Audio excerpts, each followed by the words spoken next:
Donc ce soir au programme, nous avons l'axe Poisson Vierge. La dernière fois, nous avons vu cet axe Verseau Lion. Et là, comme nous l'avons découvert sur les différentes croix, ici, cet axe Poisson Vierge se trouve être une des composantes de cette croix, qui est une croix de transformation. Alors cette transformation, c'est le passage, ici, on passe au-dessus de l'horizon, et on passe de ce secteur-là, qui est le secteur 2, au secteur 3. Alors les secteurs sont mieux décrits ici, donc non, pas là, plutôt ici.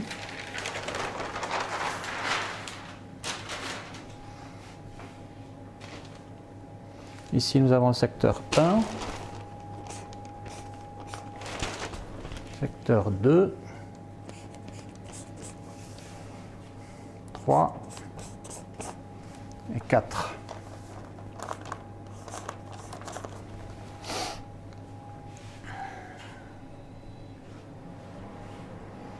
Bon, le secteur 1, 2, ici, le 2, est le secteur de l'expression du moi.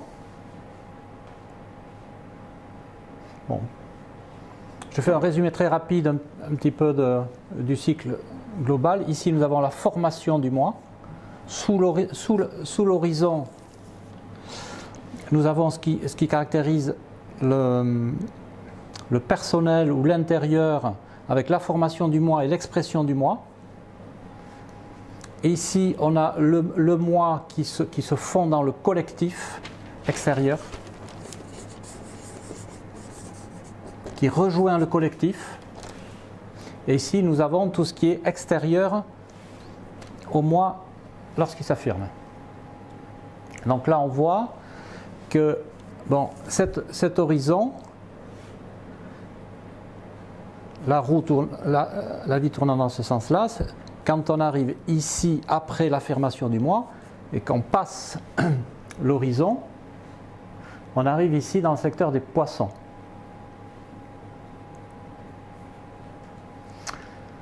Voilà, premier point.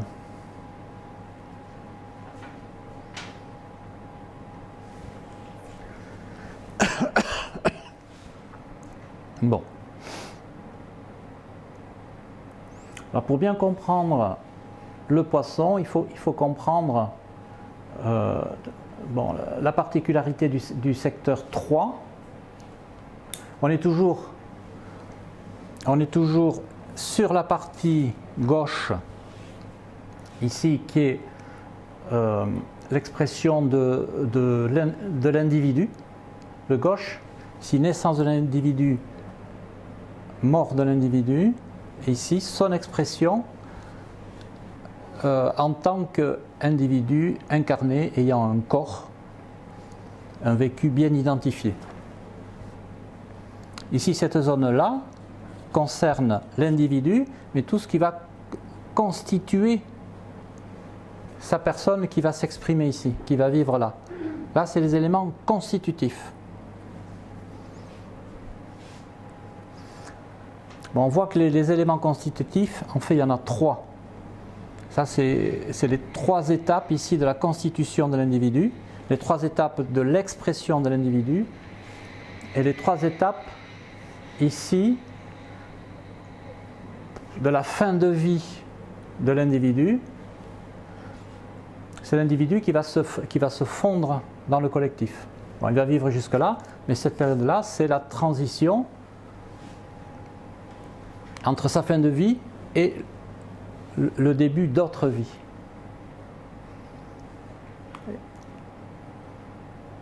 Et pour résumer, donc ici, formation de l'individu, expression, et ce qu'il faut bien comprendre, c'est cette continuité de l'être qu'on a, dans la mesure où ici, nous avons en 3 étapes ce qui va se passer ici. c'est l'individu qui va rejoindre le collectif, qui va apparaître ici. Donc là, il y a vraiment une correspondance totale entre ce qui se passe ici et ce qui se passe de l'autre côté. C'est-à-dire la constitution de l'individu va se faire en 3 étapes à partir de ce que va donner les êtres qui sont en face et qui vont donner quelque chose qui va être repris ici par les êtres qui vont se constituer.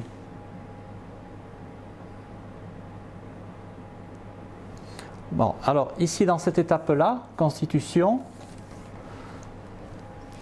qu'est-ce que donne l'être à ce niveau-là?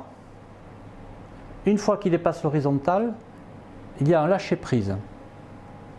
Bon, c'est l'expression que je retiens pour le poisson, c'est le lâcher-prise.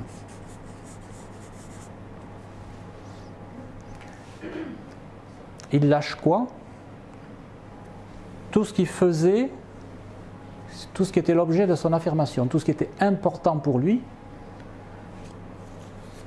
Quand c'était un adulte,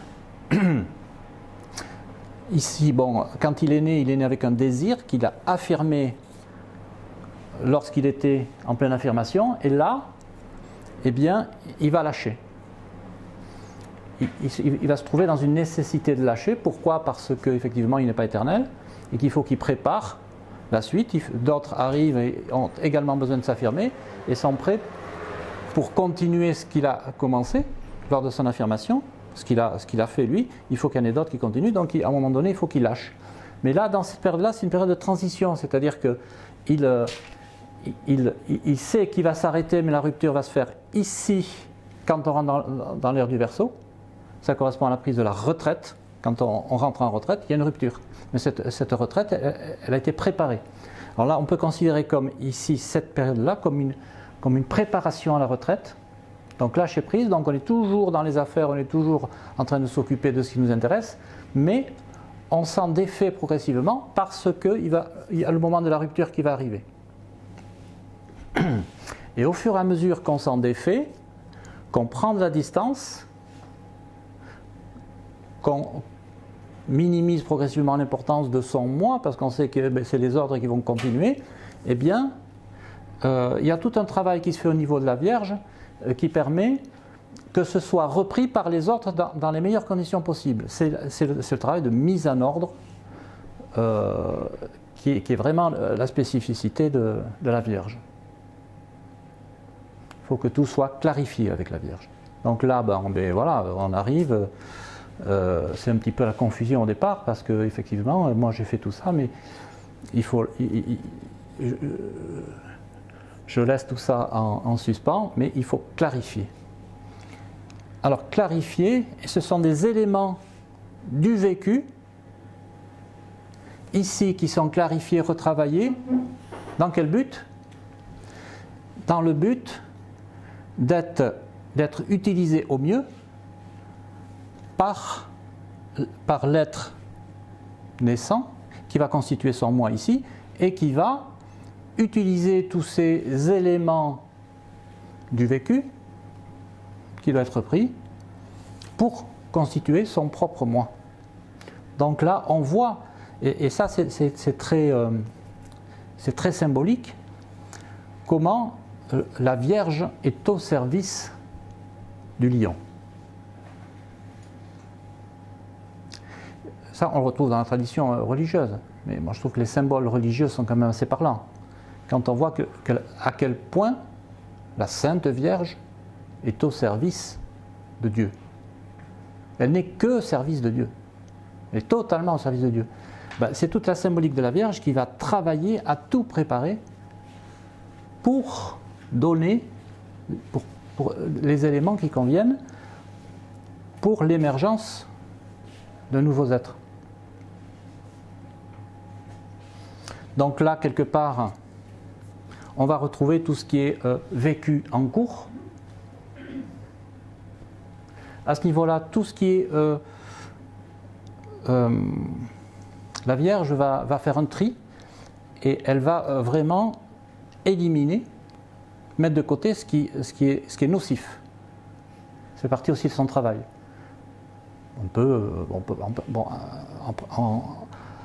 Employons le mot de poison.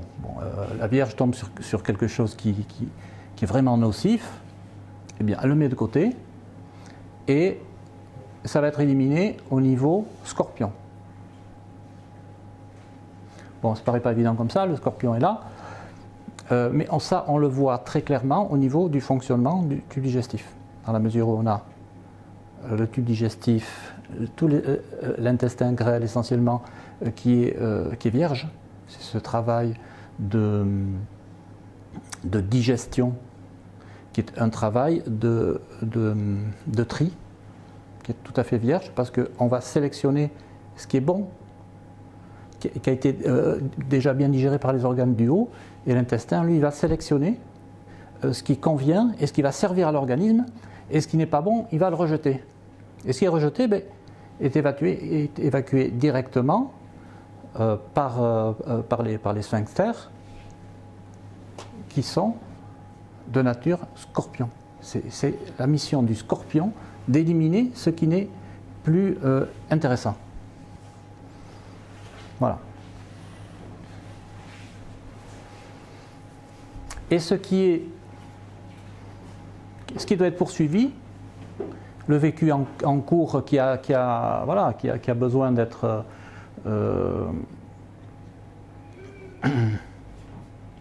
là on a des éléments de vécu, parce que ici le moi d'une certaine façon c'est dissolu. On peut employer le terme de dissolution du moi, parce que là on va arriver au stade verso.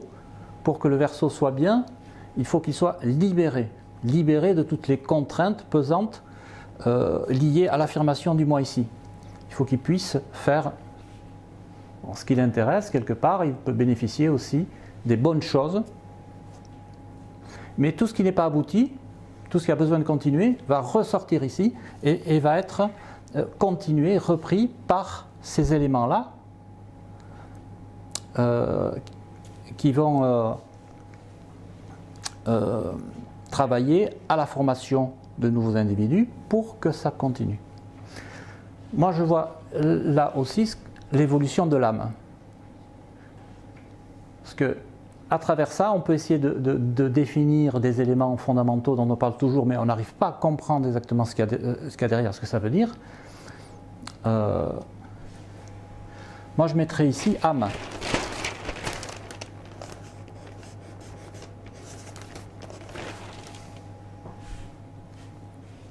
Bon, ici esprit.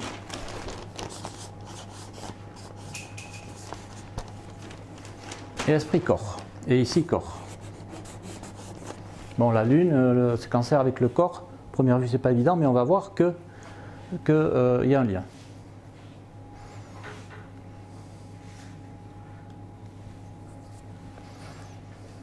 Voilà. Alors ici on a ah oui, j'étais en train de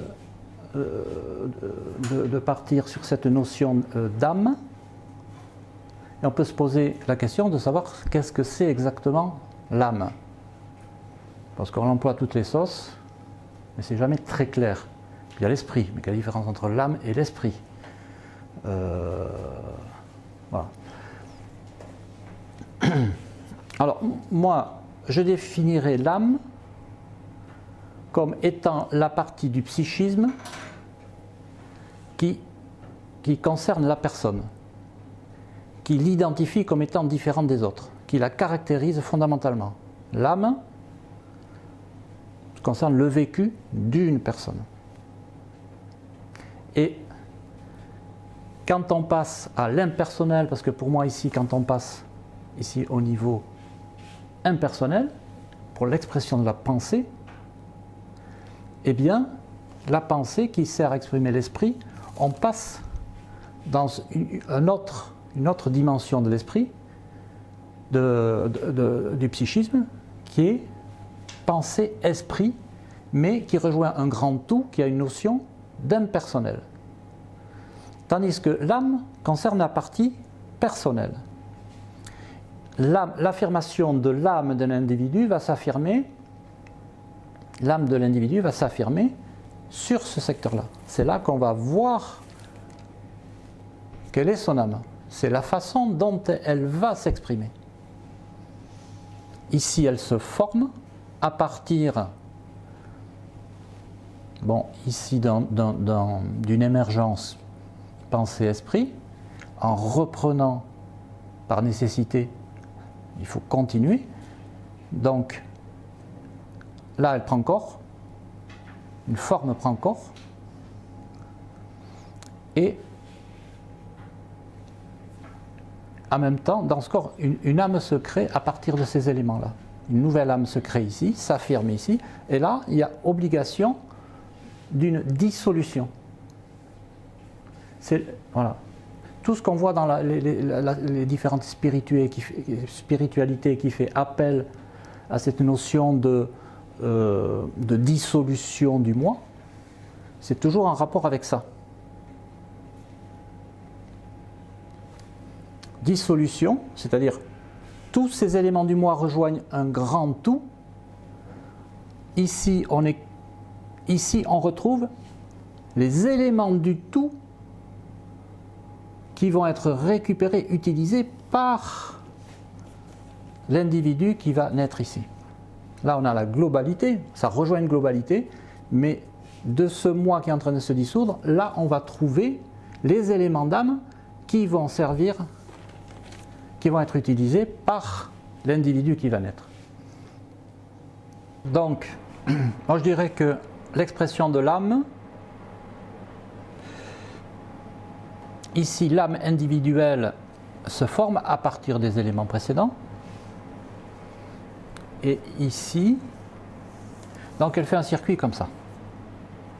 Là, là, et là. Je ne la fais pas remonter au-dessus. Pourquoi? Parce que ici, là, le moi se dissout. Ici, l'essence uranienne et du Verseau est impersonnelle. Ça paraît un peu bizarre dans la mesure où le Verseau peut être considéré par certains comme individualiste, donc il est très personnel, l'individualiste. Mais en fait, il ne faut pas le voir comme ça, parce que l'essence du Verseau, c'est d'abord la notion d'autonomie. C'est un être qui réalise son autonomie personnelle, d'accord, mais ensuite qui sera fondamentalement altruiste. Altruiste dans le sens où il se mettra en situation d'égalité avec les autres et il va avoir une dynamique qu'on va appeler une dynamique de groupe, de rapprochement avec les autres par affinité. Mais il a dépassé son ego et pour moi, il est au service du collectif. Il n'est plus au service d'un moi quelconque, il est au service du collectif. Donc, l'âme, par essence, étant l'expression du moi, l'âme, eh bien, elle reste à ce niveau-là. Par contre, Uranus,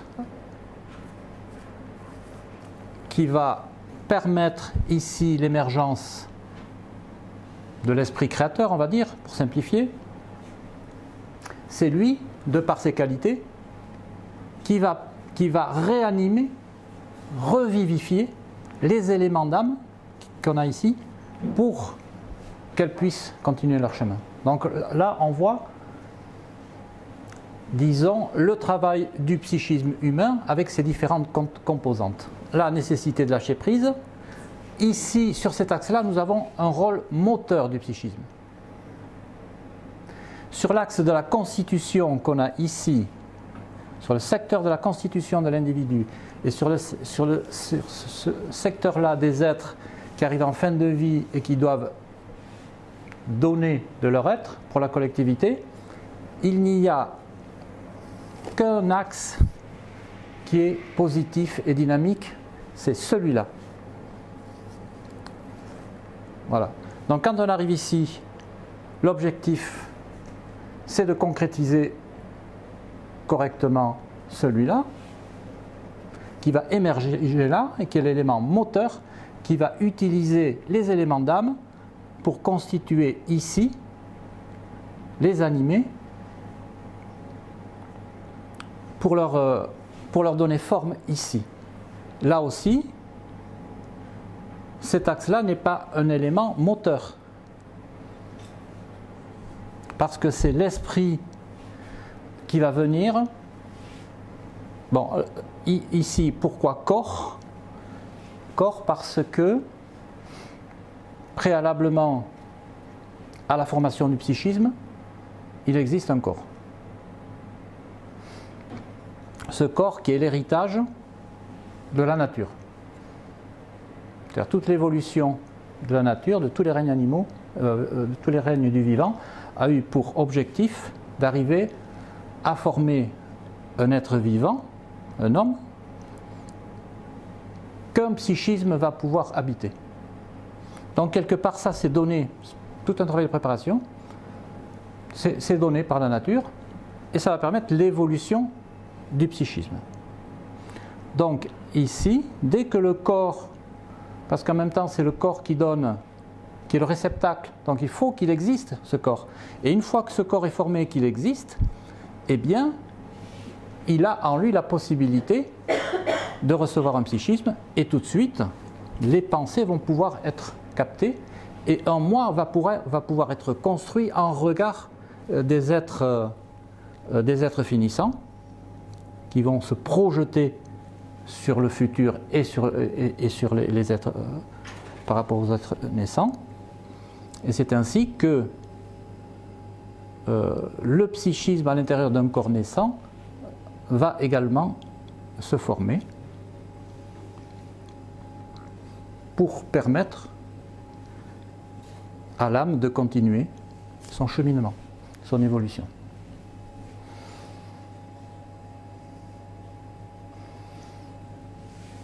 Donc ce corps, c'est très bien. Ce corps, lui, c'est pas l'esprit qui crée directement le corps.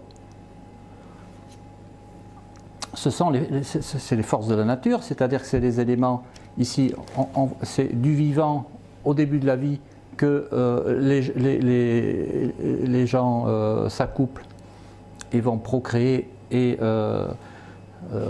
vont avoir des enfants. Et c'est à partir de cette base physique que le psychisme va pouvoir se former. D'ailleurs, on voit ici le Cancer, qui est en relation directe avec Capricorne, qui lui régit tout ce qui est organisation du vivant sur le plan matériel. Ici, on a un trigone avec le Scorpion, donc qui régit tout ce qui est sexualité, reproduction, tout ça. Et ici, on est en relation avec le Poisson, qui est en rapport avec la formation de l'âme. Voilà.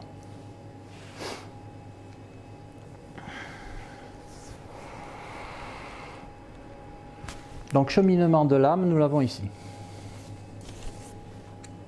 Donc c'est pour ça que moi la question que je pose par rapport à ça, si on définit l'âme comme ça, qui définit l'identité de la personne, on voit bien, on peut se poser la question, mais est-ce que la survie de l'âme après la mort, est-ce que c'est pas un faux problème? Parce que vu comme ça, le problème de la survie de l'âme ne se pose pas.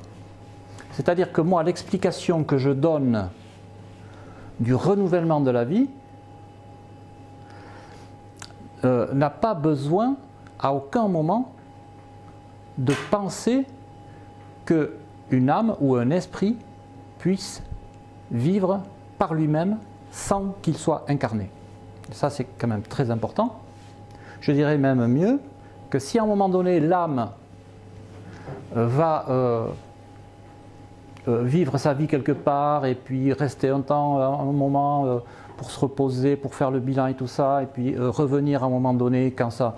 Voilà. Si on imagine que l'âme a sa vie propre, si on imagine que l'esprit aussi est une puissance qui n'est pas incarnée, qui est autonome et qui a plein d'esprits comme ça, eh bien, ça devient très compliqué à expliquer. Moi, disons, c'est bien quand on a du mal à comprendre et qu'il faut se donner des raisons pour essayer d'expliquer les choses, mais à partir du moment où on comprend réellement comment ça se passe, eh bien, imaginez qu'il puisse y avoir une âme qui a son cheminement, ben, ça complique tout, quoi. Ça devient ingérable quelque part, dans la mesure où déjà ça s'explique en soi comme ça, et ça veut dire interférer par rapport au vivant. Ça vient interférer. Parce que les gens qui pensent là, bon, mais ils se projettent, ça va générer l'être, et puis alors s'il y a une âme qui vient, oui, attendez, moi c'est moi qui ai choisi de me mettre là, ben, ça va interférer. Disons qu'il y a quelque chose qui ne colle pas. Donc, c'est des visions différentes. Autrefois, on expliquait les choses d'une certaine façon. Moi, je pense qu'aujourd'hui, il faut expliquer les choses en se disant qu'il n'est plus possible de dissocier le psychisme du physique. Tout ce qui est activité psychisme est obligatoirement incarné. Et moi, je dirais incarné, c'est pour ça que je ne m'oppose en rien, moi, à tout ce qui est recherche scientifique, dans la mesure où j'accepte totalement ça. Même je vais jusqu'à dire que tout ce qui est activité psychisme au-delà de notre univers, qui est dans des ailleurs, s'il y a vie tout simplement, cette notion de vie ailleurs et dans un au-delà, elle est obligatoirement incarnée. Moi je pense qu'on ne peut pas supposer que ça puisse être différent, ça peut pas être... Nous on le constate par nos sens. On n'a jamais pu constater réellement, sauf en se faisant d'après moi quelques illusions, que ça pouvait être différent. On peut toujours se dire, oui, on peut toujours trouver 1000 preuves que l'âme et l'esprit voyagent tout seuls. On en trouve 1000, quand on veut, quand on a besoin d'y croire, on trouve 1000 preuves. Mais il n'y a pas de constatation véritablement probante. C'est nous qui préférons penser ça. Mais moi je préfère penser que, comme ça je ne me fâche pas en même temps avec le monde scientifique, je préfère penser qu'il n'est pas possible que quelque chose de vivant ne soit pas incarné.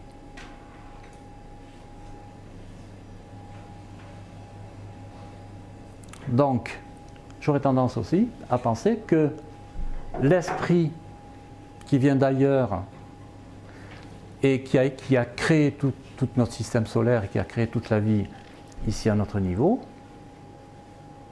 cet esprit, c'est une émanation d'activités psychiques, d'êtres vivants dans un au-delà, mais qui sont également incarnés. Après, moi je parle de la vie que nous pouvons appréhender. Après, il y a peut-être des univers qu'on ne peut absolument pas soupçonner et qu'on ne peut absolument pas connaître, mais qui sont totalement en dehors de notre réalité. À ce moment-là, il y a des choses, c'est des grands mystères auxquels on n'a pas accès et qu'on n'aura jamais accès. Donc, restons dans ce que nous pouvons appréhender et essayons de trouver la cohérence et du fonctionnement de ce que nous pouvons appréhender. L'axe Poisson Vierge est intéressant aussi à examiner sous un autre angle, qui est l'angle de l'évolution de l'humanité. Parce que là, bon, on a surtout vu au niveau de l'individu, mais c'est intéressant aussi de le voir parce qu'on est véritablement concerné actuellement par ce qui est en train de se passer, parce qu'on vit une étape charnière de notre humanité, qui est un passage entre, ce qui est dit symboliquement, c'est le passage entre l'ère du Poisson et l'ère du Verseau. Alors regardons bien ce que ça représente déjà au niveau individuel. Et si on comprend bien déjà ce que ça représente au niveau individuel, on va comprendre ce qui est en train de se passer au niveau de l'humanité. parce que la correspondance est totale. Ici, comme je vous le disais tout à l'heure, ça représente la retraite. Ici, préparation à la retraite, et là, rupture. Il va falloir lâcher, couper. Mais avant de couper, c'est difficile de couper. Il y a énormément de résistance. Et on a tendance, avant de couper, de vouloir profiter de tout, parce qu'après on ne pourra plus. Donc tout ce qui est instinct matériel, et de toutes sortes, tout ce qui est volonté de toutes sortes, qui n'a pas réussi à être assouvi pendant tout le cycle normal de l'humanité, va chercher par tous les moyens, avant cette coupure, de s'exprimer. C'est pour ça qu'actuellement, et depuis longtemps, alors à côté, il y a tout le religieux quelque part et tout le spirituel qui essaie de s'élever et de préparer. Ça, il y a tout un côté sombre aussi qui s'exprime, parce que cette émergence, eh bien justement, tout ce qui est trop matériel et qui n'est pas, qui est trop lourd, trop pesant, ben, doit être mis de côté. Voilà. Et moi je dirais, plus les défauts ressortent de façon claire, plus ça sera facile de s'en débarrasser. Si quelque chose reste enfoui, et si la religion avait complètement enfoui tout ce qui concernait la sexualité, par exemple, et que ça crée des refoulements pas possibles, on ne pourrait pas se débarrasser du problème. Parce que, eh ben, au bout d'un moment, on serait en verso, puis ça reviendrait, quoi. On ne serait jamais tranquille. Tandis que le fait que ça s'exprime totalement, on peut mieux se connaître et mieux s'en libérer. Mais s'en libérer, ça ne veut pas dire ne plus rien connaître au niveau de la sexualité, par exemple, ou de la matérialité. Ça n'a rien à voir. Parce que ici, l'être verso est un être incarné. Mais un être incarné qui ne va plus souffrir de ses passions, mais qui saura utiliser ses passions pour la réalisation correcte de son être.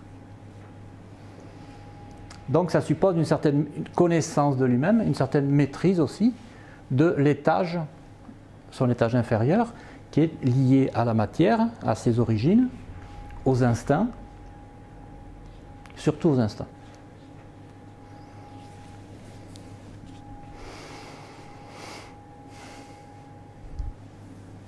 Donc là, on voit bien comment, au niveau individuel, se fait ce passage. Et ici, l'enjeu qu'il y a actuellement, c'est celui-là. C'est-à-dire qu'on a tellement envie de rattraper le temps perdu et de faire tout un tas de choses que nous, humains, on n'a pas eu le temps de faire, que ça finit par nous pourrir la vie, quoi, parce que ça nous empêche, ça pourrait compromettre notre accession à l'ère verso. Voilà. Mais bon, je pense qu'il ne faut pas être trop inquiet à ce niveau-là, parce que, effectivement, lorsqu'on rentre réellement dans le verso, ça fait émerger des énergies tellement fortes qui viennent de nous, de l'intérieur de nous-mêmes, qui vont finir par prendre le dessus. Alors que pour l'instant, les énergies spirituelles verso, ben, elles sont complètement prisonnières de la matérialité ici. Eh ben, quand on va dépasser ce stade-là, elles vont pouvoir se libérer et reprendre le dessus. Alors, ce passage, comment, voilà, la question c'est comment il va se faire, est-ce qu'on va y arriver déjà? Alors, ce que je dis dans mes écrits, c'est que c'est pas sûr qu'on y arrive. C'est jamais sûr, parce que l'avenir n'est jamais écrit. Pour moi, ça c'est aussi, si une chose à laquelle on n'a pas accès, c'est l'avenir. Donc on peut toujours, certaines personnes peuvent prétendre avoir accès à l'avenir. Bon, moi je veux bien, mais pour moi c'est pas possible. C'est une chose que nous inventons à chaque instant et qui appartient à personne et qui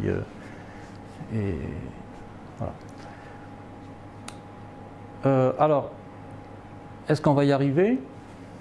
Pour moi, c'est pas sûr.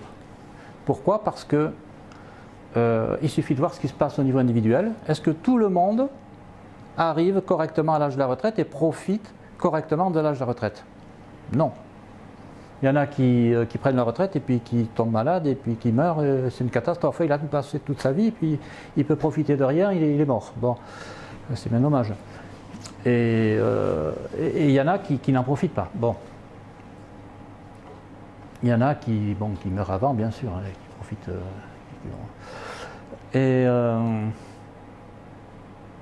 Donc,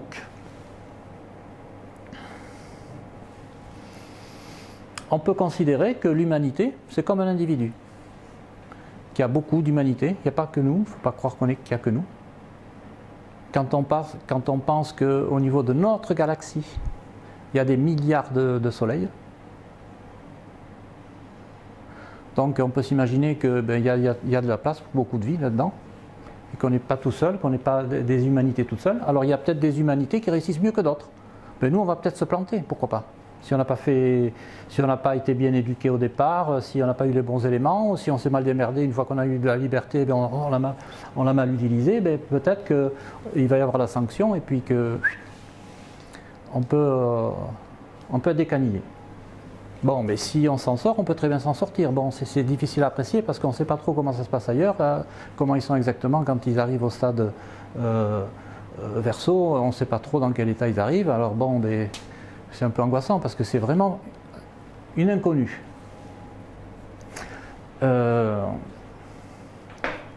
Voilà, donc effectivement, une humanité qui se casse la gueule ici, qui meurt à ce stade-là, bon, c'est un petit accident. Je pense qu'au niveau global, de tout ce qui se passe comme vie au niveau de notre galaxie et des autres galaxies, parce qu'il y en a des milliards, donc il y a de quoi faire. Voilà, il y en a qui y arrivent moins bien, et voilà, c'est retravaillé à un autre niveau. Comme au niveau individuel, quand il y en a qui meurent, ce qui n'est plus viable est mis de côté, ce qu'on peut encore utiliser et retravailler. Au niveau de notre humanité, c'est pareil. Là, ils n'ont pas été plus loin, ils ont merdé, il va falloir en tirer les conséquences. Des conséquences seront tirées à un autre niveau, de ce qu'on a fait de bien et de ce qu'on a fait de mal. Et voilà. Quel niveau ? À un autre niveau, à quel niveau ? Eh bien, au niveau des autres humanités avec qui on est en relation. Parce que, comme les individus sont en relation entre eux et évoluent les uns par rapport aux autres au niveau psychisme, eh bien, nous, c'est pareil. Notre évolution est liée à l'évolution des autres. Tout ce qu'on a reçu, c'est d'autres humanités en évolution, et nous, on va leur donner, tout ce qu'on a été capable de faire, on va leur donner. C'est le même type d'échange qu'il y a entre les individus. Donc, voilà. On peut considérer l'humanité comme un potentiel d'être qui s'actualise comme une personne. C'est-à-dire que l'être humain global s'exprime à travers l'humanité comme et à travers des milliers d'individus. Et donc on peut faire tout à fait le lien entre l'individu et l'humanité. Bon, il y a un truc qui revient très souvent, et pour moi c'est ça que ça veut dire quand on dit ce qui est en haut est comme ce qui est en bas, c'est-à-dire que, voilà quoi. Nous, on a besoin, pour faire quelque chose, on a besoin d'un corps, et en haut, ailleurs c'est pareil quoi. Donc, et je pense qu'il y a des univers qui sont tout à fait semblables au nôtre ailleurs. Bon, j'ai découvert par hasard il y a 2 jours, en regardant sur internet cette notion d'âme, et j'ai découvert quelque chose qui m'a beaucoup intéressé. Donc c'est une dame qui est décédée maintenant, hein, qui a vécu au milieu du siècle précédent, et même plutôt sur la fin, qui s'appelle Lucille Cedercran. Alors, elle a écrit un bouquin sur la nature de l'âme, et elle a créé aussi un enseignement qui est basé sur la méditation. Et voilà. Donc il y a un côté enseignement et il y a un côté pratique. Elle donne beaucoup d'importance à la pratique. Moi déjà, ce qu'elle dit au niveau théorique me conforte tout à fait sur ma façon de voir les choses. Et j'étais très content de trouver ça. Bon, un peu comme moi, c'est axé pas mal sur le christianisme. Mais ça le dépasse aussi. Je vais vous lire un petit truc parce que ça concerne justement le poisson. C'est la notion de crucifixion. Parce que ces derniers temps, le poisson, je me dis, mais le Christ, mais pourquoi est-ce que c'était nécessaire quelque part qu'il se crucifie? C'est quand même ce côté martyr, sang, c'est quand même un peu morbide, quoi. Et je me posais des questions pour ça. Et là, je vais vous lire ce qu'elle dit sur la crucifixion.